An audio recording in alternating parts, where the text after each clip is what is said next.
Well, I'm depressed. I thought my country was much better than that, but anyway.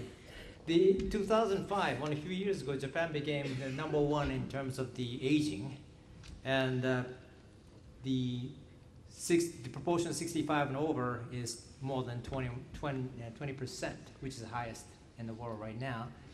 And one of the reasons why the aging is so fast in Japan is because of fertility. Fertility has been very, very low for a long, long time. But actually, in the case of Japan, right after World War II, the fertility went down by 50% in 10 years' time. That's the first experience in human history. 10 years' time, half. And most people don't know this, though. I mean, right now, the East Asian countries, China, Korea, Japan, Taiwan, and Hong Kong, these countries have the lowest fertility in the world. East Asia has the lowest fertility in the entire world. And in fact, all these countries experience decline fertility in 10 years, 50% in 10 years' time. So it's a really drastic change. Compared to Spain, I mean, in the case of Spain, that's nothing compared to East Asian countries. East Asian countries really went through a dramatic change in fertility. And one reason why Japan's fertility is so low is because of marriage. The Japanese man wants to get married, but the Japanese women don't want to get married. That's the problem. And then we asked the Japanese girls, why don't they get married? They say, well, you know, Japanese men are not charming. And they say, Europeans are much more charming than Japanese. So we Japanese people have to do something, man has to do something. So these gentlemen are attending this famous school called Sparklers Club. These gentlemen paid $350 to take a lesson. You know what these men are doing? Guess. These two men are learning how to walk in a sexy way. And not only that, this is a true picture. I was shocked until I saw this. I mean, when I look at this result, I was shocked. The 2003, the number of pets exceeded number of children. And in other words, preference for consumption changed. Because in Japan, children are basically consumption goods. And then around 2003, we have more pets than the children. In fact, back in 1978, only 10% of the Japanese condominiums allowed their residents to have pets. But 10 years later, almost 80% of condominiums allowed the residents to keep pets. In other words, without pets, nobody wants to live into these condominiums. So it's a change in preference. And also the life expectancy is very high. You know that Japan has the highest life expectancy in the world. When Japan joined OECD in 1964, Japan had the lowest life expectancy at the time. But by 1980, Japan had the highest life expectancy in the world. So, you know, amazing. I mean, it's just dramatic change in the mortality condition. And because of this low fertility, because of the low mortality, or long life expectancy, the aging has been very, very fast. And because of aging, in Japan, recently, we start observing lots of aging problems. And the Japanese taxpayers are really mad now. You know what? I couldn't believe it. I trusted my fellow countrymen, particularly bureaucrats. I thought Japan has a strong, good government. But, you know, half of the population lost the pensions, you know, record-wise. When we initiated the universal pension system in 1961. They kept the record by pencil and you know, paper. But at one point, they converted to the computer system. You know, Japanese, I mean, that's different from the Spanish names, but the Japanese, we use Chinese characters. My name, for instance, there are lots of ways to read my name. So when they transcribed to the computer system, they were wrong, phonetically wrong. And in fact, when they changed the jobs, they made another mistake. So half of the cases are missing. They can't match them. My brother lost pension. I mean, he couldn't believe it. But he's a very rare person. He kept the payslip over the last 30 years. So he showed us the government that they corrected the record. But he's a very rare case.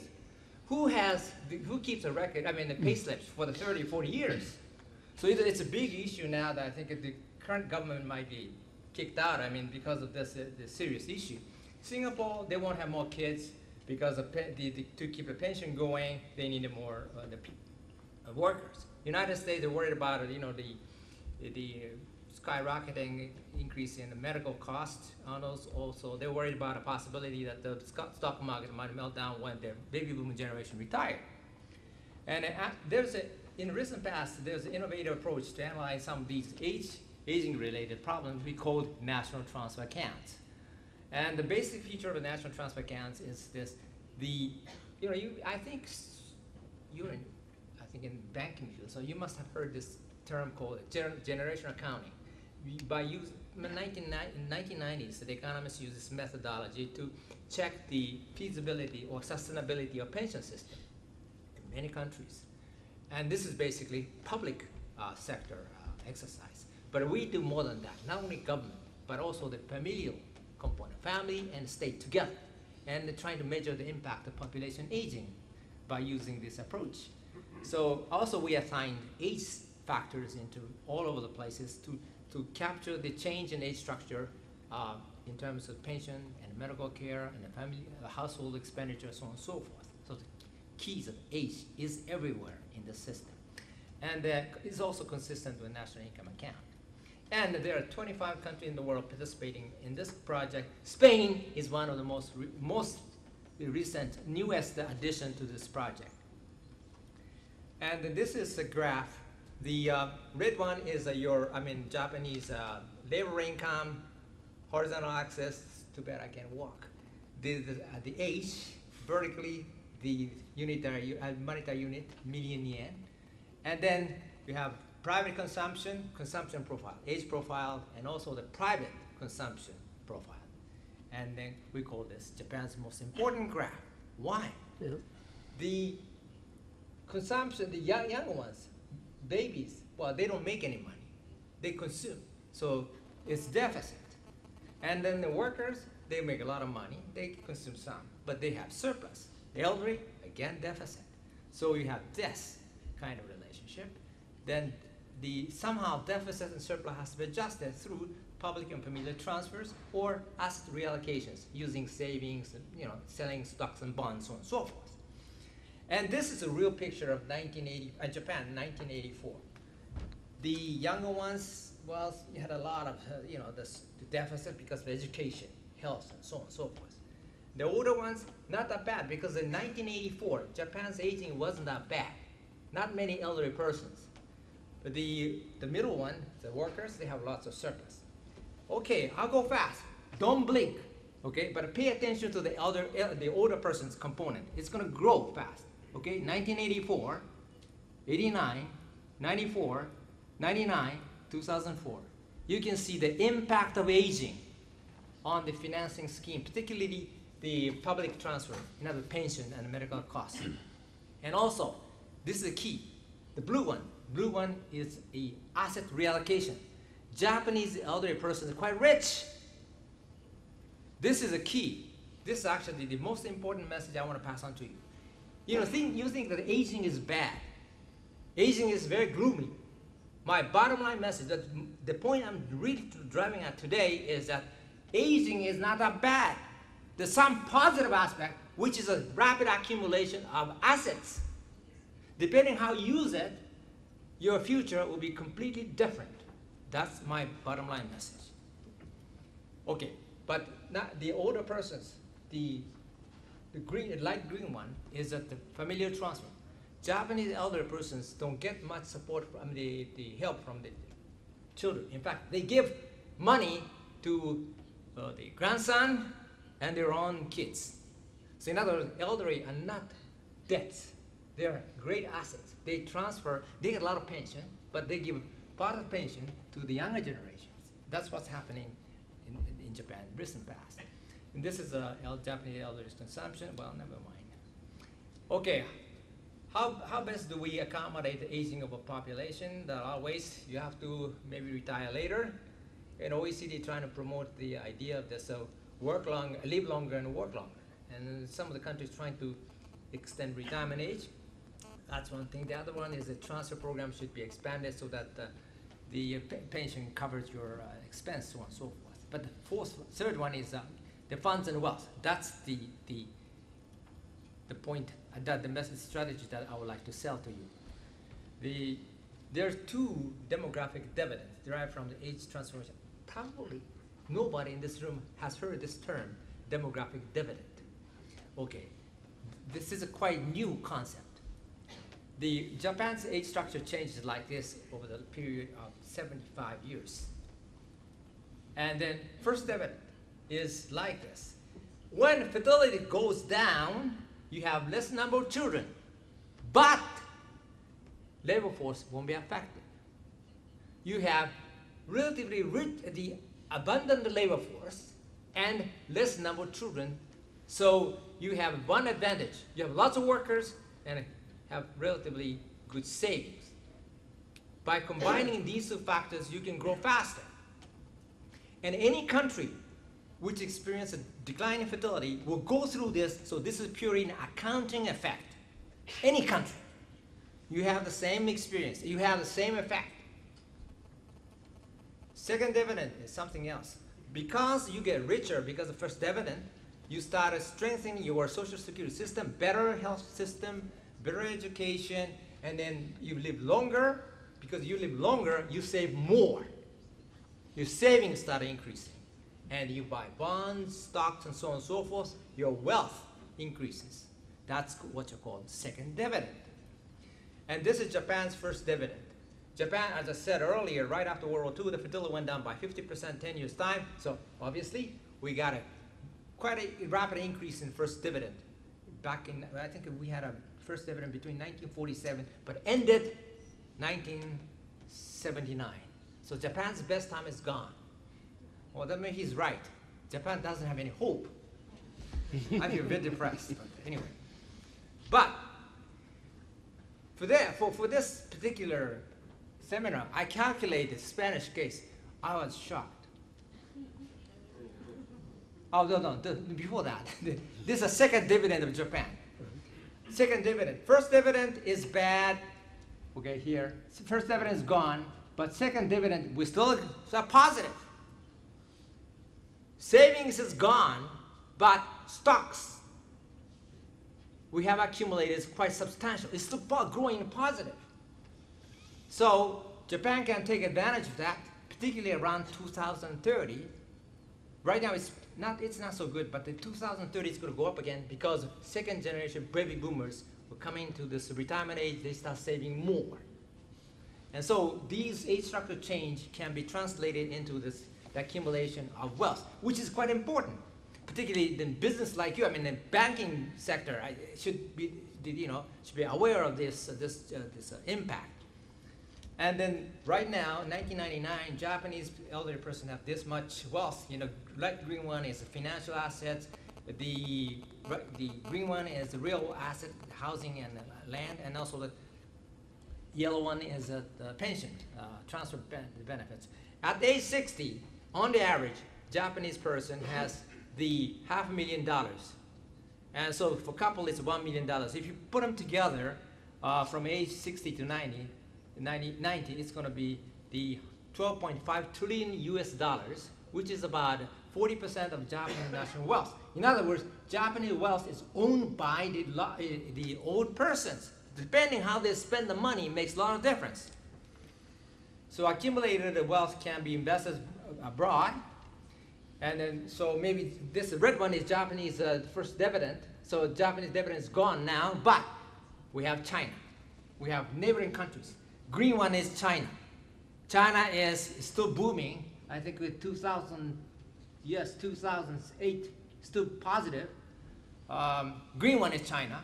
So China is okay until 2014. China has 6 more years to enjoy the first dividend. And then India is a key. India is going to enjoy the first dividend until 2042 for a long, long time. How about Europe? This is Japanese first dividend. It's gone, but Spain, here we go. I was surprised. You still have positive first dividend. His graph shows this point quite clearly. Spain started the fertility reduction started fairly recently, compared to Japan. Japan started reduction early, right after World War II. Spain, I think, around 1970, 65, something like much later. Because of this lag, Spain is still having the positive first dividend. How about other European countries? This is the Italy. Italy ended 2005, France 2004, Germany 1998, Sweden 1999, Austria 2002, and Belgium 2005, and the US and all that. And here, this is the key. Around 2004 and 2005, all the EU countries finished in terms of first dividend. And Spain is the only one having positive first dividend, which I didn't know. You know, so in other words, don't waste time. You have few more years to take advantage of first dividend. Depending how you use it, how you strengthen your infrastructure, future growth of the Spanish economy will be different. I think that you should be aware of this fact. And then by doing so, you can accumulate a better second dividend. Okay? So, but in the case of Japan, we have problems. 71% of Japanese adults have no knowledge about investment and equities and bonds, and 57% of Japanese adults have no knowledge of financial products in general. So the government passed a law last year. The banks, one of the major banks, requires the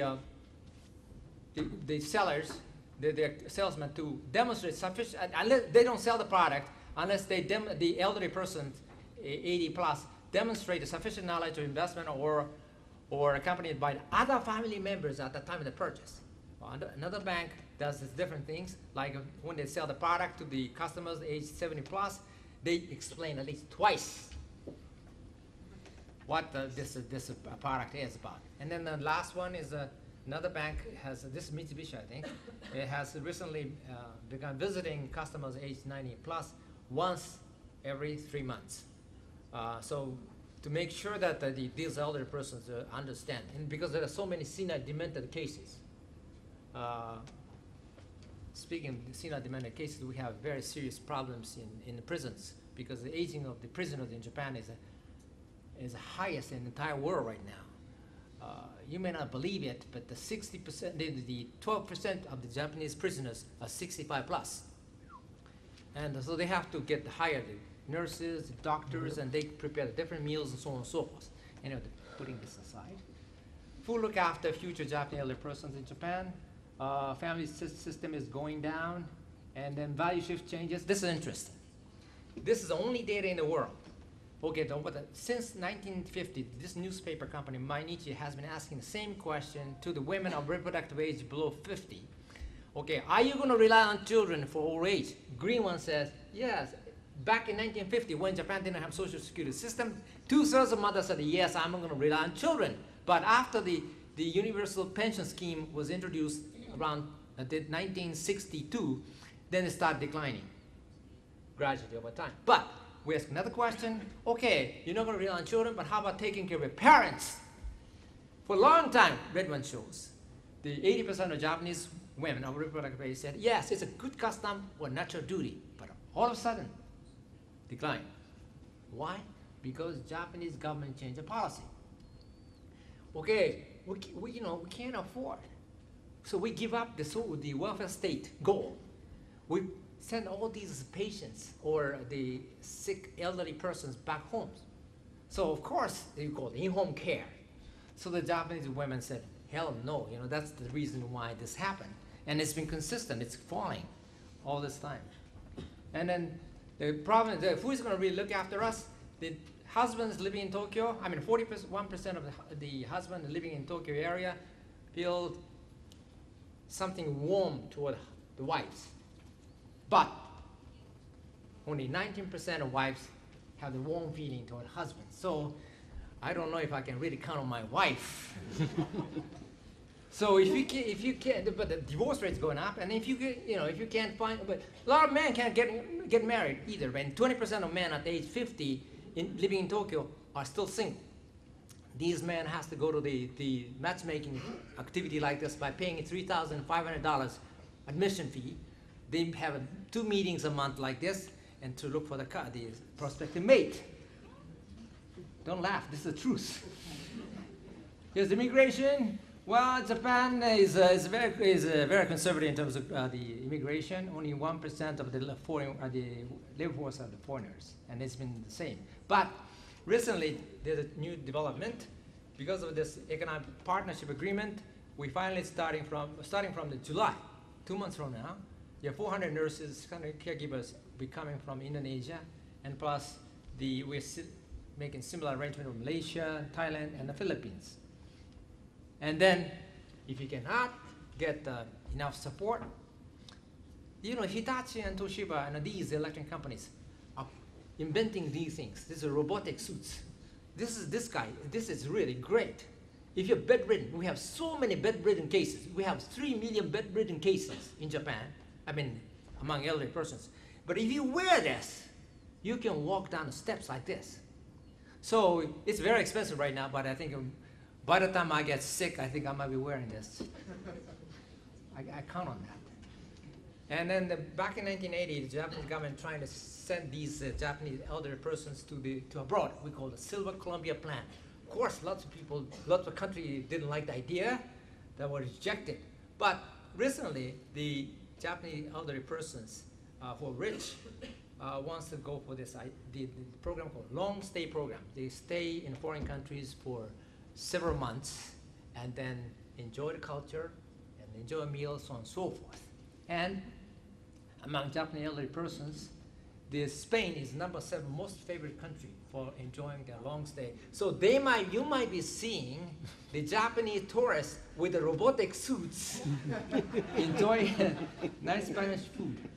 The future Japanese elderly person will be wealthier and healthier, and future elderly Japanese person may save Japan depending on government policies. Okay, I don't know if I should go into this. No, don't look at me. No, You're free. Main message of my today's presentation is this. Don't worry.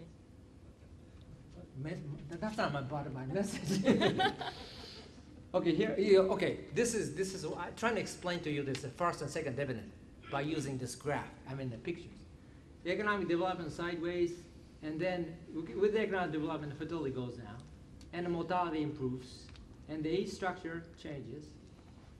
Fertility goes down, and then aging comes in. And then throughout this demographic transition process, savings increases when fertility starts falling. Okay, flow-wise, savings goes up. But once the aging comes in, then your savings goes down. But, what happened to that? It disappeared. The key, most important one, the asset is actually, sorry, I have to walk. Actually, all the way up. That's asset. Asset increases. That's what happened. So, bottom line, the savings is actually first dividend. Up to a certain period, over limited time, we have good advantageous position. That's the first dividend. Savings is very high. But after that, stock increases because you keep on saving, you live longer, you save more. So that's exactly what we have right now. Spain's greatest advantage is the first demographic dividend is positive. Spain still has several years before its first demographic dividend period ends. Most EU countries have already entered the negative first dividend stage. So most EU's golden time is already gone. And the second, Spain's demographic dividend is subject to a lot of factors, but depending on how the first demographic dividend, which you have now, is utilized, Spain's second dividend will be affected. Pension planning plays a crucial role. For instance, which pension scheme, financial scheme are you going to choose? Pay-as-you-go scheme or reserve financing scheme? That makes a lot of difference in terms of future growth. And pay-as-you-go scheme is easy, but it has a serious economic implication in terms of future growth. And I personally believe that I think a country like Sweden is quite useful, and Japan is going to change the system because we have a serious aging problem. Our system is pay-as-you-go. It's all, we can't afford. So we're going to look at the Swedish case called the notional defined contribution. Everybody has his or her own account, they know how much you pay throughout your lifetime. At the time of retirement, they calculate how much money this particular cohort paid, and they calculate the probability of survivorship for the next 34 years, and then allocate the money they accumulate within themselves. So there's equity component sort of retained. So that's the idea that the Swedish government is trying to do. And then develop an efficient, this is quite key. I think the financial sector of Spain has to play a key role in terms of managing this first and second dividend. And then depending how you do it, your country can grow very, very fast for a long, long time. So in the case of agent, you can learn a lesson from agent exercise. China is good only up to 2014. After that, they're going to have problems. And then India has a long demographic dividend time. And again, the sequence population. In the case of Japan, we can invest in China because they are having first dividend. But China can invest in India because there's time lag. But after India, Indians can't find any countries. The sequence of aging, that's key. After Spain, right now, Japan can invest in Spain, but Spain has to find other country to invest. So that's a key. And also, from the policy point of view, procyclicality is a serious problem.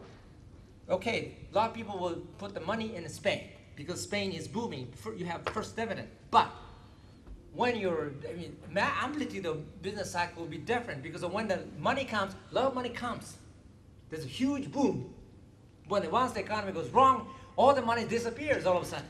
So this fluctuation is going to be enormous, much bigger than before. So this is, again, the fiscal policies, the area that you have to manage the economy better. A lot of money comes, but lots of money can go away. So you have to control, stabilize the economy in years to come.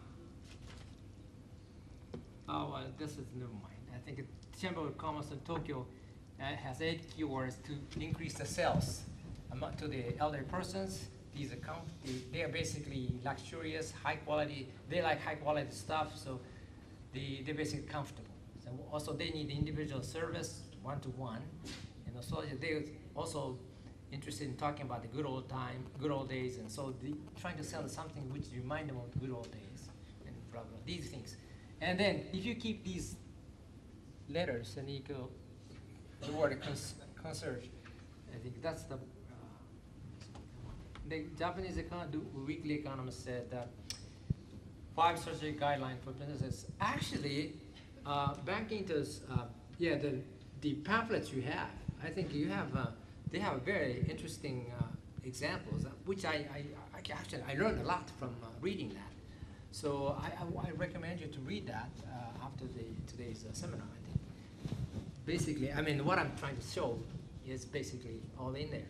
Thank you. Very interesting. The idea of the first dividend and the second dividend. Thank you so much. Very interesting. Muchísimas gracias. Wow, menudos retos y oportunidades nos esperan.